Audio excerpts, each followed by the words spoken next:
Hello and welcome to Unit 4, Graph 4. In this video, we will get introduced to the new idea, which is quadratic graphs. And that would be the first idea for this unit. So, we will basically get to learn more about quadratic graphs and see some examples. Now, first of all, quadratic equations. What is quadratic equation? The name quadratic comes from quad, meaning square, because the variable gets squared. For example, x squared. Quadratic equation is an equation of the form y equal ax squared plus bx plus c, where a, the constant that is right next to x squared, is not equal to 0.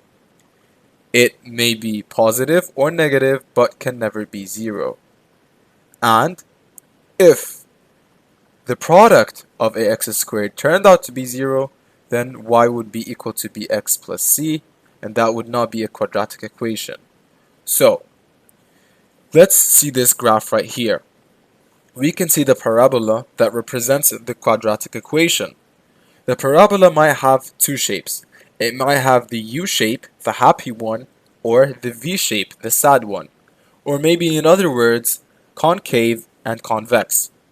It's a U-shaped parabola if a, the constant that is right next to x squared, is greater than 0.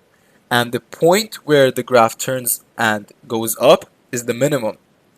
As for the V-shaped, the convex, the point where the graph turns down is the maximum. And a, the constant that is right next to x squared, should be less than 0.